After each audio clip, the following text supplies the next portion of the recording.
Welcome to Voices of Authentic Excellence, the STANDOUT Professor podcast. I'm Elizabeth Otters-White, and in this episode, I'm joined by Dereck Barr-Pulliam, Associate Professor and Director of the School of Accountancy at the University of Louisville.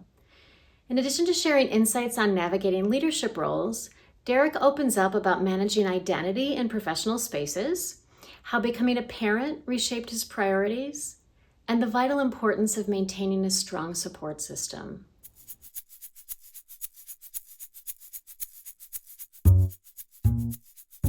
But it was like, I feel like I should know how to do this. Like, this is what I've been doing, preparing for. Why is this not working? And instead of asking for help with it, I just tried to figure it out on my own. All the things and how they're interconnected and making sure that you're staying focused. And what does focus even look like? Or what does success even look like? I feel like I've had more self-discovery on the tenure track than I probably have at any point in my life. I think it will become clear very quickly that Dereck Barr-Pulliam is a true standout professor. Well, I'm super excited, Dereck, to have you here today. And I just want to introduce our listeners to you with sharing a short bio before we dive in, and just emphasize again how grateful I am that you're making the time to be here. So, Professor Dereck Barr-Pulliam is an associate professor and the director of the School of Accountancy at the University of Louisville's College of Business. He earned a PhD from the University of Mississippi in 2014. He spent 5 years on the faculty at the University of Wisconsin-Madison, which is where we first crossed paths before arriving at University of Louisville. He's a certified public accountant and a certified internal auditor, and spent 6 years in professional practice before beginning his doctoral studies. So already a lot that we can dive into there, I think, but I'm going to say a little more. In addition to his significant leadership role, Professor Barr-Pulliam has an active research program, and his work has been published in leading accounting journals such as the Journal of Accounting Research, Auditing, a Journal of Practice and Theory, and Management Accounting Research. He is a member of several editorial boards and is frequently cited in the accounting and business press. As I said, I'm just thrilled to welcome an obvious standout professor to the podcast. So thank you, Thank, Dereck. thank you for having me. This is fun. I'm excited. Oh, me too. Me too. So I think I sort of warned you that I usually start. Well, let me even take a step back. So the reason I started the Standout Professor community and the podcast being part of that is really to try to support academics of all backgrounds, and to help them really thrive. And we know that identity is a big piece of that, right? It impacts our experience. And so I usually start by asking guests about their identity, how they would describe themselves. So I'll just toss that out there to start. Yeah, it's an interesting question, and one the answer I think is sort of evolved over time. Um, right now, I always start with I'm a dad, because that is the thing that fills my cup the most, and kind of guides everything that I do. And also what keeps me on my toes. So I'm a dad, but I'm also a researcher, and I'm also a husband, a friend. And if I were to just categorize all the things that are important to me, those are all four of the things. Oh, wow. I love that. And let me just ask, I mean, I'm going to sort of, not that I have a script, but I'm going to go off script anyway, just immediately, because, emphasizing parenthood, putting that front and center, I think can feel a little countercultural in an academic setting, right? So, and I think you even have that on your LinkedIn. Am I right that you have? Yeah, yeah, yeah. Yeah. So, say a little bit about that and that choice and how it feels to be putting that front and center. You know, I we adopted our daughter when I was in my late 30s. So that's a we were a little bit older. And I kind of had a full life before then. So that choice, we were choosing to put her first. And I let that lead me because it grounds me because I'm always doing a lot of things. I'm always working and doing things, but That is the one thing that always pulls me back and kind of centers me all the time. So I lead with that. As you said, even though it's sort of counter to what you hear people say as academics, particularly ones that really want to focus on ascending the ranks in academia, they don't talk about that at all. But I don't consider myself to be the typical academic either. So I do things that are a little bit off the beaten path, and I've learned to be okay with that. Yeah, say more about that. Like, what has given you the, whether it's confidence or strength or whatever, to feel comfortable doing that?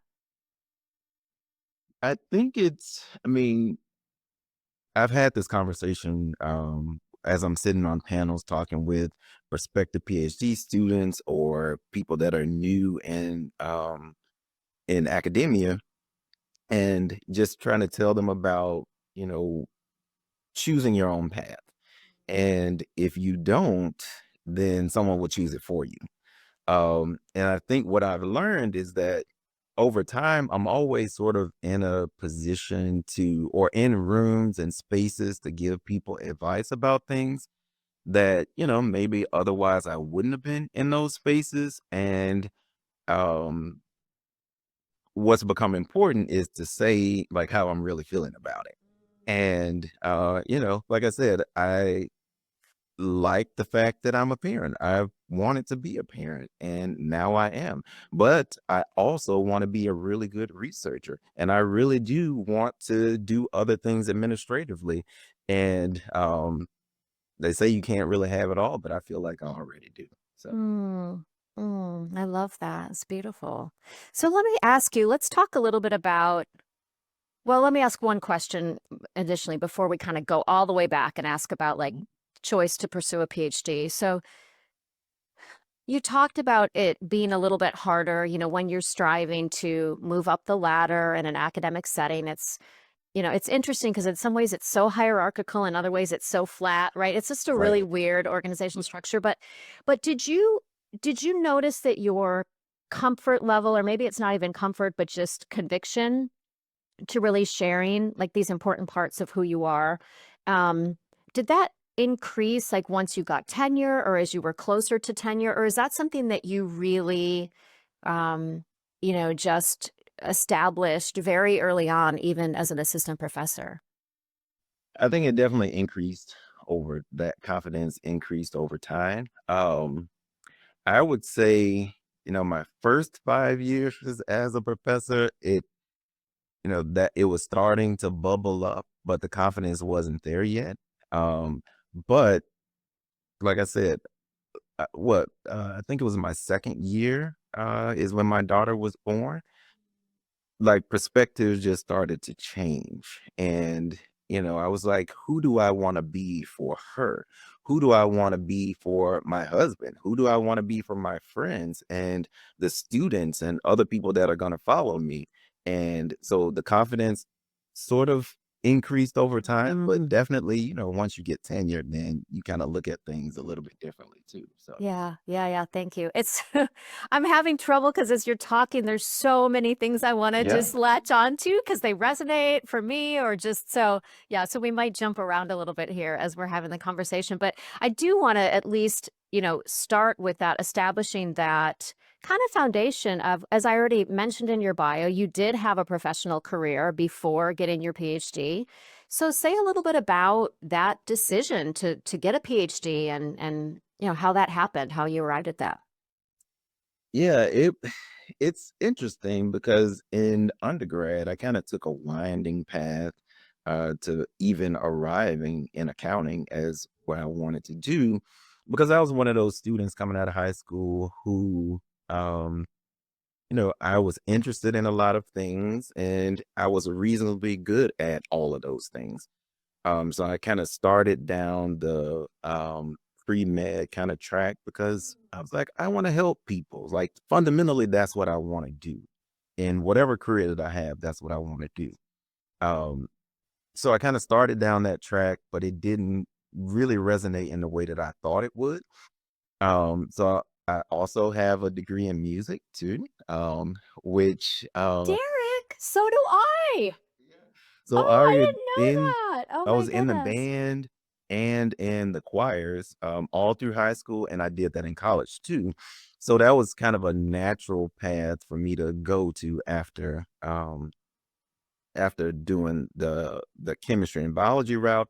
I went to music, but I was like, I'm not good enough to be a performer. What was your instrument, Derek? So I played the alto sax, and like I said, I was in all of the And choirs vocal too. music as well. Yeah, yeah. Well, I did not do my homework as an interviewer. I should have absolutely known that. I looked at your CV, but somehow I missed that. That's fantastic. Yeah. Anyway, keep going, please. Yeah, but again, like I said, I wasn't good enough to really be a performer. So, and I definitely didn't want to teach high school or middle school either. So I kind of, the business school was right across the street from the music school. So I was like, hey, let's just go over there and see what that's like. Got there. I was like, okay, this is the place that I need to be. And accounting was one of the first classes I took. So I liked it. I majored in it, and it became my career. But along that path too, I kind of had some opportunities to participate in different events or different programs. So there was this one program called the McNair program that is focused on getting more underrepresented minorities in PhD programs, but it's STEM focused. Um, so I did it primarily just because the person that runs the program was like, "Hey, do you want to earn some money over the summer?" And I'm like, "Yes, of course." Of So course. so I did it, but the thing that allowed me to do is I partnered with for 5 weeks, I partnered with one of the accounting faculty members, and we worked on a research topic. And then I had to write a paper, present it at a couple of conferences, and do all these things. And so that sort of lit the fire a little bit. Mm-hmm. Um, and I kind of had that in the back of my mind, but all of my professors said, don't be the professor that only can read out the book. Because if you just kind of go straight through, like in accounting in particular, some disciplines is a little bit different. But in accounting, like you need to be able to give some real world to what it is that you're saying. So go get some work experience and then go get a PhD. So that's what I did. And actually, so the second thing that happened was I would say, I think it was maybe my second year that, I was out and I was working. I got a little postcard on my desk with a tassel on it, and it was from the PhD project. And they said, hey, do you want to come to Chicago for a weekend and learn about getting a PhD? And I said, of course I would. So I did that, and that's what really lit the fire. And said, okay, this is something that I really want to do. I really love that it was like it was a multi-stage process, right? And I think it really reveals that it's not some people really do, right? Like I don't know, they're born and like 5 minutes later they know, they see their whole career path. I think that's really rare though, right? Yeah. And so how there were like these little seeds planted and then you picked it up. And let me just say too, for those who don't know, the PhD project is a program aimed at promoting diversity among faculty in business schools. A fantastic program, lots and lots of success stories. People who I think now are, well, certainly as you are, like heads of schools, of accountancy department chairs, deans. I think. Yeah. Yeah. Yeah, so it's a really cool program. So excellent. So okay, so you got the PhD. You went on the job market. You got a first job as an assistant professor. Mhm. Um, what I mean, just say a little bit about your experience as an assistant professor and what maybe comes to mind when you think about those years. It you learn a lot about yourself during that time because as I tell anyone, um being on the tenure track is not for the faint at heart. um you're tested in ways that you didn't even imagine. And it's not just the publication process, it's just the entire package, right? I mean, just living, if you're living in a new space, if kids come into the mix like it did for me, and just maintaining just being a being alive. Yeah, And right. it can really test you. And, I think for me, I was really fortunate that um, my husband and we had already been married for 10 years prior to any of Mm. that. Um, and then my daughter came along, and I have a great cast of friends who actually this weekend, we're all getting together in Chicago. Hello. But all of that, I think for me was really, really important because it kept me grounded. Number one, to say, hey, you know what, you got a paper rejected, but life still goes on. Mhm. That was important to me. And I think if I didn't have that, I probably would have had a different experience, even though I like nothing is going to stop me from getting to where I want to go. Like I do have that drive, but even the folks that have drive like that, being on the 10 track can really, Yeah, it can break you down. So if you don't have anything to pick you back up or, center you, then you have a completely different experience. absolutely. Yeah, I think that's so important. Did you have moments, like, despite that drive that you're talking about, did you have times when you wondered, like, "Should I just go back to, practicing as an accountant and just forget this whole higher ed thing?" I quit in my head probably once a week. At least once a week. I said, you know what? I'm still in communication with my old employer. They said I can come back at any time. So maybe I should just do that. Yeah. That's so interesting too, like, I wonder how just knowing that you had that exit strategy may have allowed you to continue, in an odd way, right? Yeah, yeah. And I never really thought about it that way. But I mean, I take very calculated risks. So people think like from the outside, they're like, wow, you were doing this, you were doing really well, and then you did that. It's like, well, I'm pretty logical in how I'm thinking about what I want to do. So once I decide to do it, then it looks like, oh, it worked out for him. Well, it's Mm, because I really, really thought about it mm. before. Yeah, yeah. Well, speaking of that, you did make the choice to move institutions as an assistant professor. And I know that's something that a lot of people wrestle with. And if they're going to do it, what's the right timing and all of that stuff. So, can you say just a little bit about that choice and experience? Yeah, so I was at UW-Madison in my fifth year, and the tenure clock is ticking, ticking, ticking. So we moved to Madison from Memphis, Tennessee. And my parents and my husband's parents both live in Mississippi. Um, so I mentioned that my daughter was born that second year while I was at Madison. And I mean, as most people know, when you bring a kid into the mix, like you want them to be connected to their family. And it was just increasingly harder to continue that connection because we were so far away. Our parents aren't that old, but they also don't travel quite as much. So all the back and forth, and she was getting older, and we just decided, well, what would be a good time? Like if we wanted to make a change, what would be a good time? Well, that fifth year was the year before she was about to start school.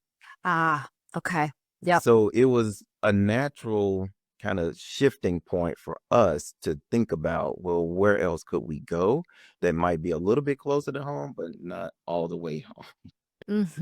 Yeah, yeah. Yeah, it's so funny because I don't know if we've talked about this, but I was pregnant with my first child when I was on the job market, and Mm, I grew up in Wisconsin.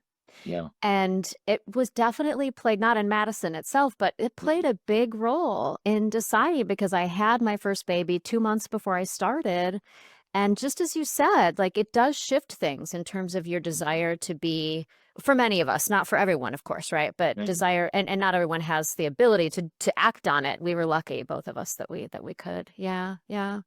Thank you. Is there anything, Derek, that you wish you had known, maybe you know now that you wish you'd known in those early days as an assistant professor?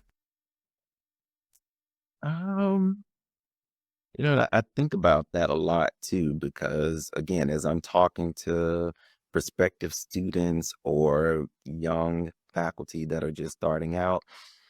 And, you know, I don't think there's anything that I didn't know because I was fortunate, like I said. So I went to the PhD project before getting into a PhD program, but continued that relationship even throughout, even to this day.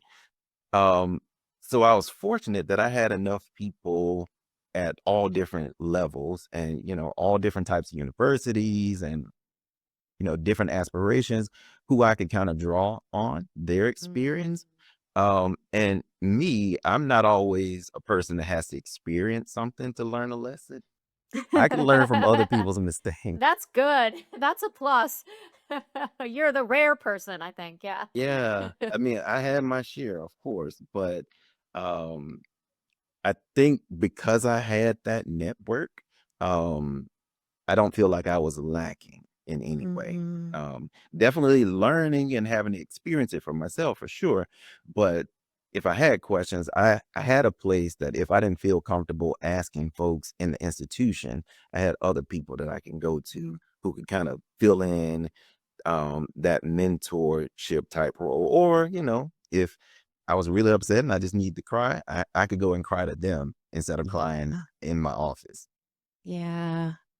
I think that's so huge. And you mentioned that earlier too, right? And having that support system.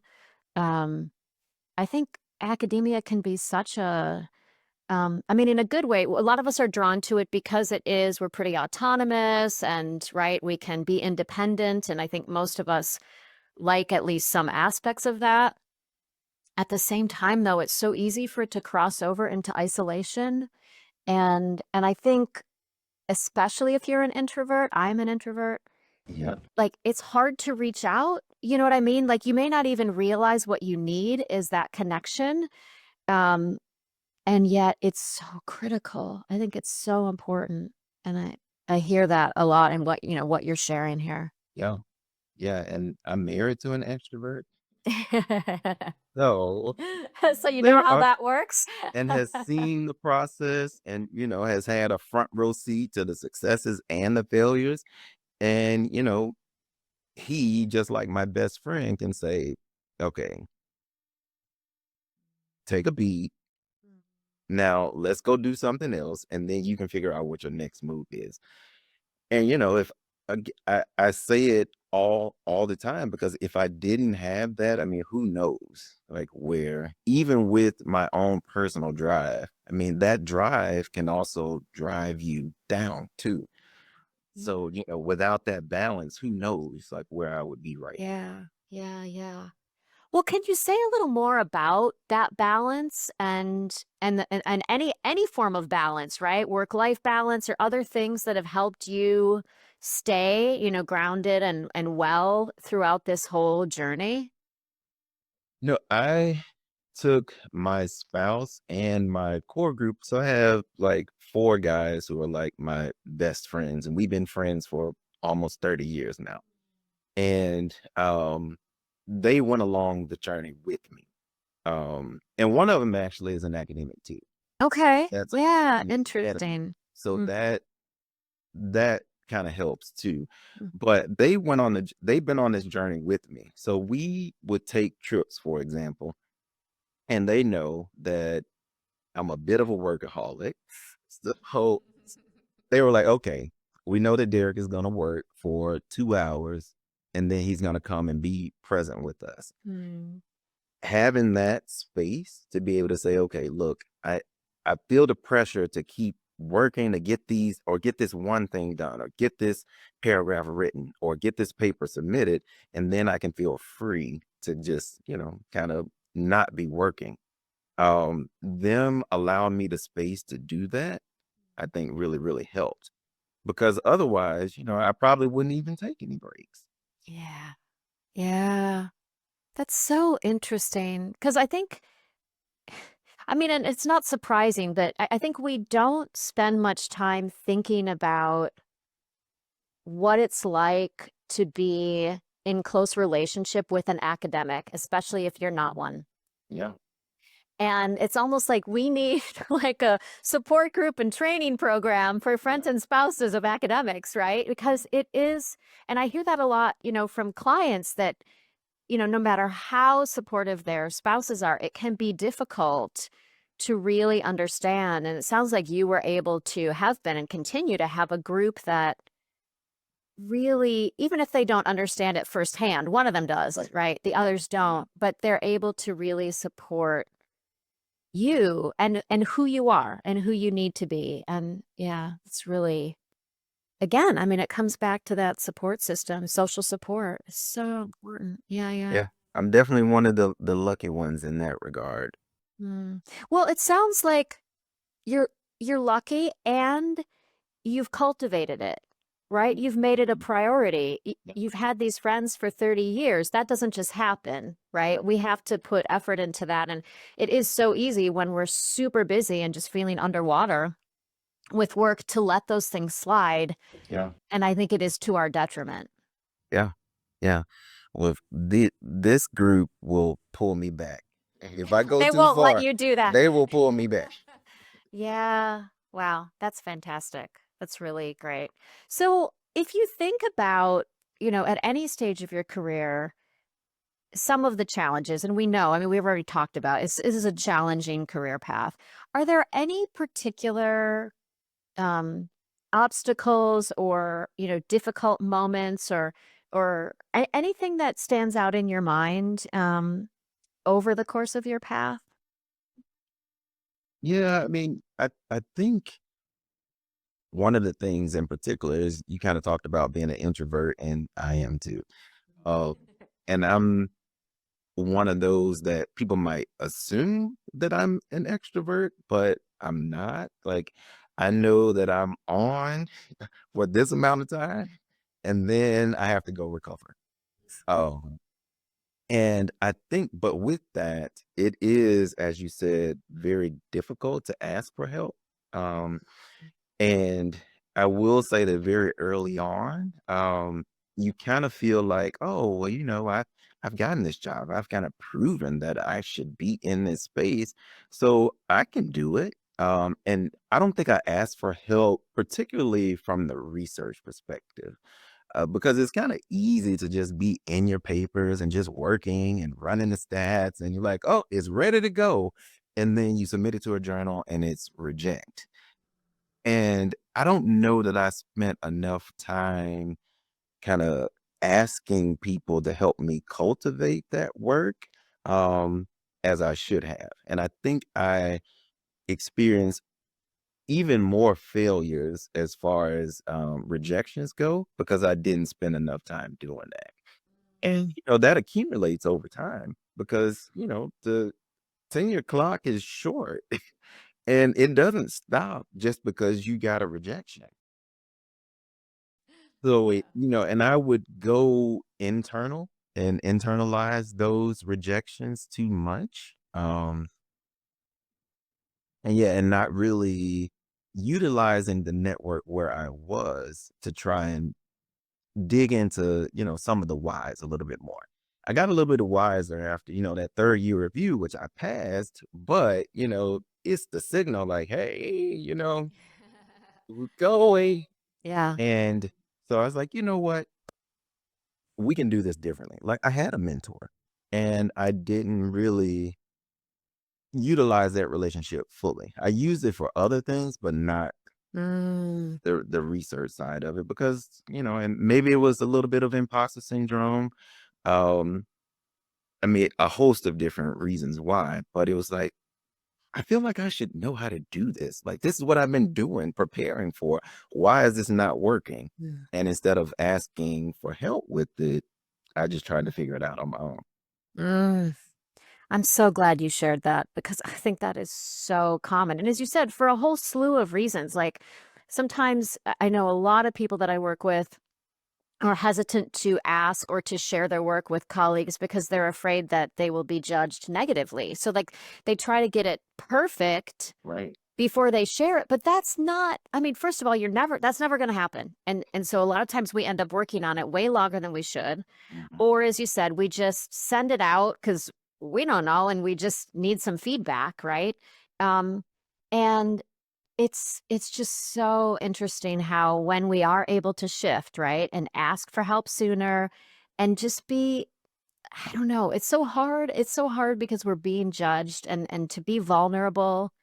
I mean, it feels so challenging, right? To go to a senior colleague especially Yeah. and yet, and I know having been senior colleagues, we remember, of course, like that's how everyone feels. It's fine to come and we want you to come and we don't know either. I mean, Right. just because you have tenure, you still don't know what's going on half the time, you know? So, I think that's such a great reminder.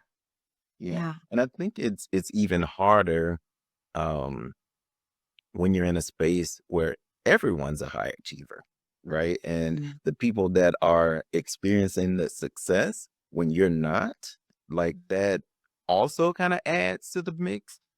And early on, you don't really realize like that success comes in waves, right? You may be having a stream of success right now, but it eventually, that roller coaster has to go down before it comes back up again.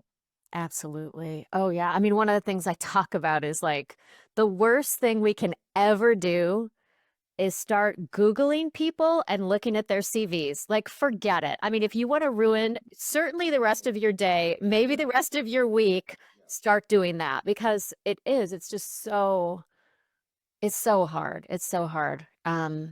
Yeah. And one of the things that I've been focusing on lately, I mean, I'm not an academic anymore, but just in other veins is like, really celebrating other people's success and also saying like, and that's for me. You know what I mean? Like if it's something rather than because it's so easy, I mean, I hate to admit it, but like it's easy to get into that sort of jealousy or envy or whatever, right? But just to say like, it's fantastic that they're doing that and that can be for me too. It's not a zero sum game here, right? We can all um achieve and get what we want. And I guess speaking of that, like if we're thinking about what we want or maybe how we each define success, do you have do you have a sense of that for yourself? Like what success means to you or how it looks? Yeah, I struggled with that for a while because I, again, sort of measured success based on what I thought other people thought might be successful. Like, oh, you published this number of papers, or you published in this journal, or you got tenure, or you worked at this institution, or, all the external things. And I had to get away from that because that could be destructive for your own just mental well being, and just said, you know what success looks like for me is I know a goal, right? Like where I think I want to be close to the end of my career. Am I still on track with that? And if so, and I sort of do this assessment every year. I mean, you have to do annual evaluations. So it kind of forces you to do that. But in that time, I'm thinking about where am I on this path? Um, and thinking back to when I was in undergrad and kind of taking the windy path to figure out first where I even wanted to land, I could say, well, you know what? I had to do that. It ended up great. So if it's a windy path, let's just continue to do that. As long as it feels like overall I'm moving towards the goal, then that's fine with me. Yeah, yeah. I think that's a great reminder that it's not linear, right? None of this is. And we learn a lot of things along the way that end up benefiting us later in ways we never could have predicted, right? Yeah. Well, speaking of the path, so you relatively recently have taken on a really significant leadership role. And I would love to hear, I mean, just anything you want to say about that. And also, I think I might have shared with you before. I know I felt this way. I have other clients who feel like, as a junior person, if you might know, like you have that little inkling of, oh, I think I might be good at leadership or it might be of interest. There's that, I think, inner tension around how much do you reveal about that because obviously you're rewarded for scholarship if you suggest that you might want something that's not only that, then how will you be viewed and all of that. So I'd especially be interested in any perspectives on that. And as I said, just really anything you want to share about the choice to become a leader and how that's been for you. So when I was talking about or thinking about like how I measure success, one of the things that I kind of figured out, I don't know, as a PhD student, I even ever thought about administration at all. Partly because, you're sort of being indoctrinated to think about research anyway. Um, Yes. but I have seen and I can recall like the dean of the school when I was in undergrad and other deans that I worked for. And just looking at folks, PhD project related folks or other folks that I'm connected with and kind of looking at their path. And one of the things that I realized is one, teaching is why I got into doing a PhD, but it's not really the thing that drives me the most. Um, because I'm always thinking about how can I make the space better for other people? So going back to again, when I first went into college saying I want to help people as being my ultimate goal. Um, I think now I'm figuring out how I can actually do that, but in a way that kind of checks more boxes for me. So going to administration was something that I figured out that I wanted to do. Whether that's a dean, a provost, my daughter, for some reason, because I was telling her about our current president at the University of Louisville, and she's a woman, and just kind of talking about all of that with her, she's like, "Well, you should be a president," and I was like, "Whoa, let's." I don't know, but thank you for that. But I know that there's an administrative path that if I really, really want to do things that can help students have a better experience and invite more people into the space, then it's really as an administrator that I can do that. It's great to have the connections with them in the classroom. They don't get anything that much from our research other than if you're like me, you bring it in the classroom, then they kind of see all the things that you do. But like I said, to really give them experiences and resources, I knew that becoming an administrator was the way to do it. Now, just recently getting tenure, I was not expecting to do it that soon because I also have on my radar that I want to be a full professor.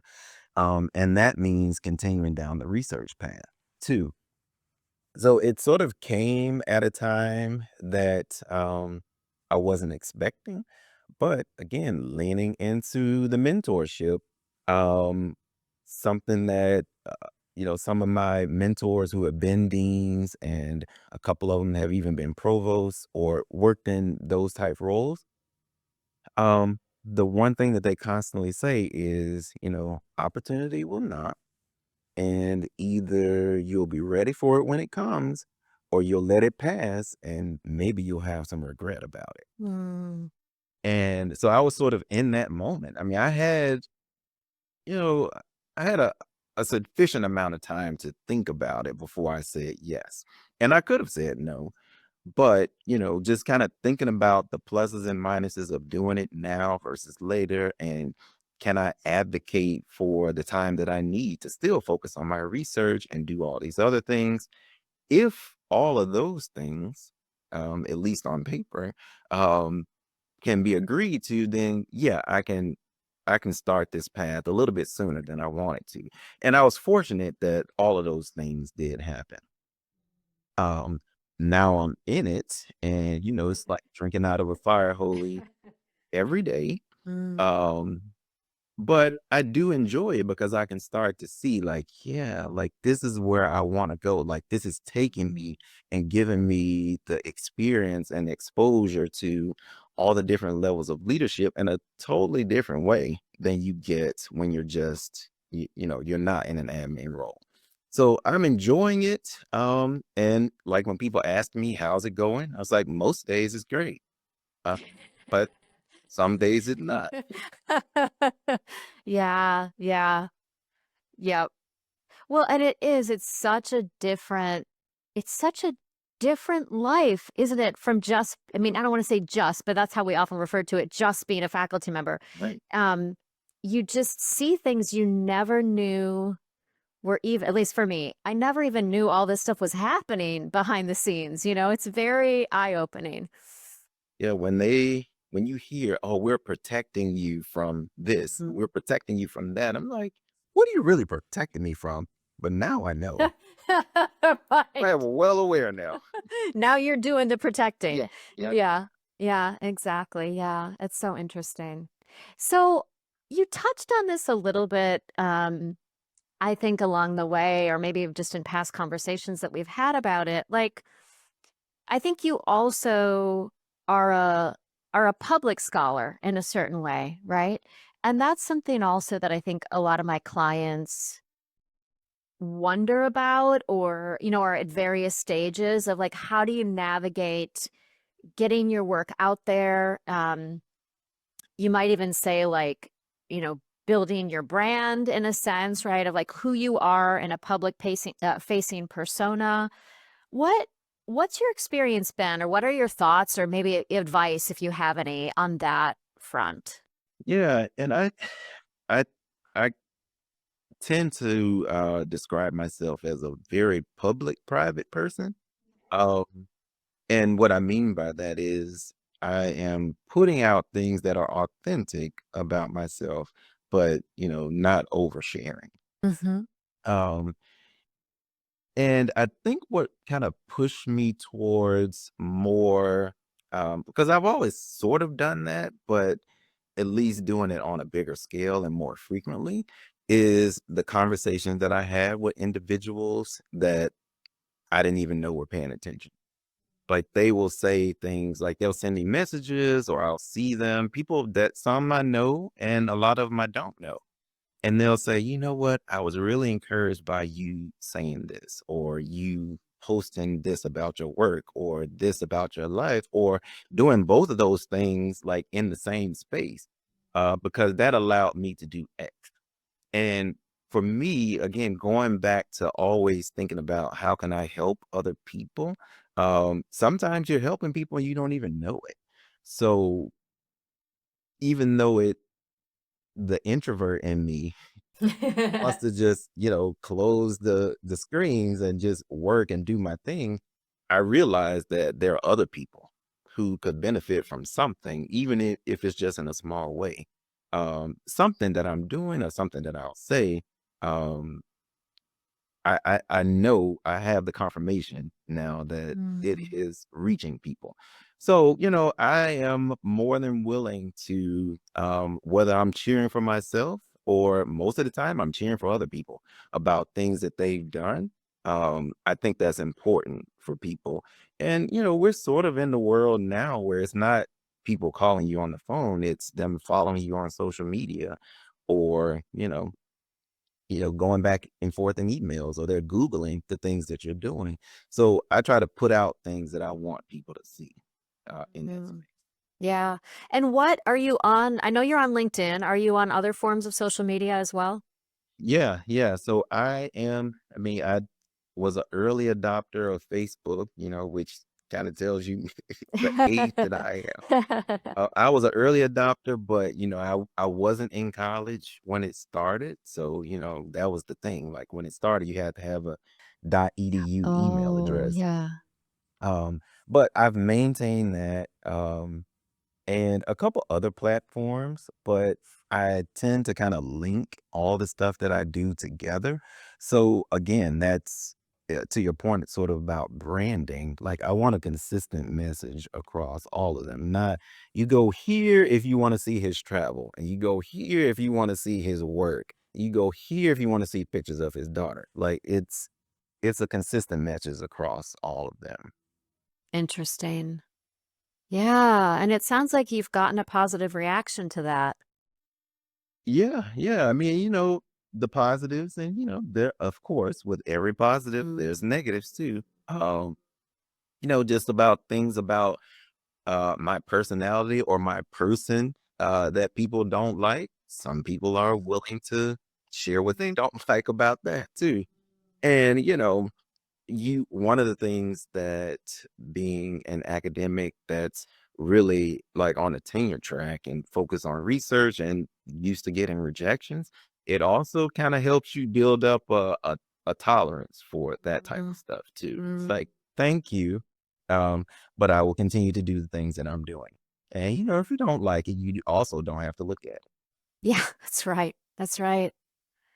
Yeah, it's so interesting. I hadn't thought about that connection between rejections, but you're right. It is just another opportunity, right, for us to kind of look inward, make sure we're aligned with what matters to us, and then stay the course if we are, right?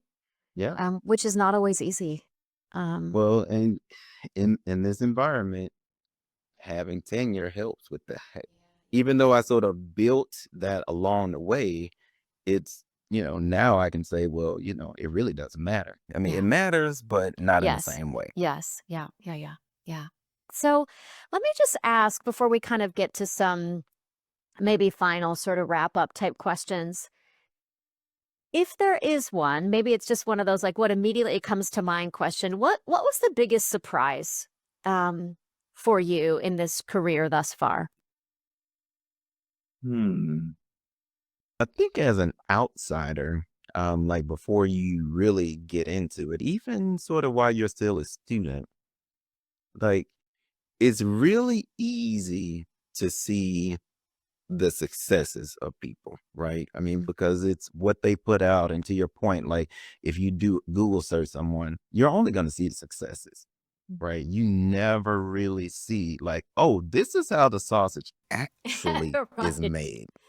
Right. And I think that was eye opening to me because I've been fortunate enough to work with people who are at the top of their game and really getting to talk to them about, okay, how did you're here now, but what was that journey really like? And realizing that, some people will come out of the gates and then they'll fizzle off. There are Mm. some people, it takes them a while to kind of figure out their stride and then they take off. And I never really thought about that. It's always like when you get a win, you get a win, you get a win. Like you graduate from the PhD program, you get a great job, you're living a life, and you don't really think about the entire process.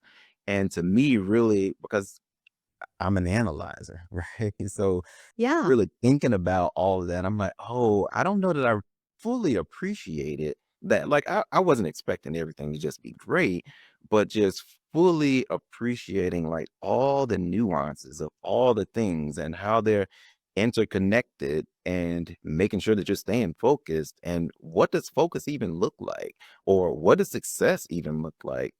Um, I feel like I've had more self discovery on the tenure track than I probably have at any point in my life. Mm, yeah. And I think it's so interesting to me because one of the things I reflect on often is like most um well, all people that we interact with have been to school, right? Whether it's grade school or college or grad school, right? Pretty much everyone we're interacting with in the world has been to school. Mhm. And so I think most people outside academia, and particularly those who've gone to college, think that they have a pretty good sense of what it means to be a professor. Mhm. And the fact of the matter is, most people don't have a clue, right? And and that can be I remember feeling at times honestly just resentful, because people would be like I would say something about, oh, things were really hard at a particular time or whatever, and they'd be like, "Oh, it seems like it'd be a great job and you have the summer off." And I'm just like, I don't Do even I know where to really start with though? that, right? Like, I've had a summer off. What are you talking about? Um, and and so I think it's a weird spot because not a lot of jobs, I think about, for example, like what my kids do professionally. I mean, I know their job titles, but I don't really know what they do, nor would I assume to know, right? Right. But when you're a professor, I think there's this level of people just assume they know what you do because they've been around professors, a lot of them. So, yeah, yeah. So, Derek, if you had one message and this might already be coming through in your social media and your other communication. If you had one message to send to all standout professors, what would that be? I would say, um, lean in to whoever it is that you want to be or who you've decided that you are, and just be okay with it. And not everybody's gonna like that, but lean into it. So if you are, the person that is always going to figure out how you can distill all of this complicated research and communicate it so other people can understand it, do that. If you want to be the person that is celebrating students and you really, really love teaching and that is what brings you joy, um, do that. That is one of the nice things about our career in academia is you can sort of pick your own path. And even though, especially if you go the PhD route and you get on a tenure track, it's all about the research, right? And that is valid. But at some point, you get to choose. And whatever path you choose, whether it's continuing with research, going into teaching, going into admin, do it and lean into it fully and don't have any regrets about it. Mm, that's great. That's great advice. No, I think one thing that because I was kind of thinking about this throughout several questions. So one of the things that if you decide to be a professor, particularly in public institutions, is technically a lot of what you do is public anyway, Mm, right? And I think that became a lot clearer to me over time. And it probably is one of the things that kind of helped me too to say, look, when people Google me, they're gonna find what I'm doing about research, but if anything else is published about me in the popular press or a local news media or whatever, all of it is going to be there. mm, So making a decision, kind of going back to what I said before about the advice, making a decision about who it is you want to be and what that looks like, lean into it. mm, Um, I've always been a person mostly because I am an analyzer, but I'm also someone who listens and tries to give people advice and also live by the advice that I'm giving them most of the time. Um, that I think people are drawn to me for that reason. So just figuring out that persona and what it is I wanted to share authentically with people, I think is just so important. So I made the choice to be in this type of institution and this type of career. So why not be fully present in it? mm. I think it's a perfect note to end on. And just that reminder that each of us is one person, right? One integrated, unified person. And as much as we might wish that we could be different people in different spaces, that's just not how it works, right? Yeah. Yeah. You enjoy it a lot more when you try to be the same person. Yeah. And Yeah. so one thing I'll say really quickly. Yeah. So I remember when I was on the job market after I was, finishing the PhD, and I will say one of the best compliments, and I won't say who said this, but one of the best compliments that I got actually came from a PhD student at one of the institutions who Mhm. said, because the PhD students they meet with you in their group. Sometimes they take you to dinner and do all these other things. Um, and this one student said to me, I am really impressed. And I forget what other words he used, but he was like, you are the same person. Like in each Mhm. one of the venues, like whether it was at dinner, in your workshop, or in our one-on-ones, you were the same person every time. And we don't see that often. Wow. And that was at the start of this career. And so that kind of, Mm. as you can see, 10 years later, that's still resonating with me. And it's one of those things that I think about. Like I always want to be the same person. Mm. Mm. And I think we are all so grateful for that, Derek, because it not only sets a good example for everyone else, but it best serves the world, right? By you showing up as your full self in all of these spaces. And I will say firsthand, it's not always easy to do that. It's in fact, it's often quite challenging. And so the fact that you have been able to do that for pretty much your entire career is really fantastic and has such a positive impact. So I am so grateful for this time. It was really fantastic to talk with you and just really appreciate it. Any final words or thoughts you want to share before we close? The thing that I always say to people is, figure out who you want to be and be it. I love it. And it leads me to the way I often end my communication is thanks for being here and thanks for being you. Thank So, you for having me. thank you. Thank you.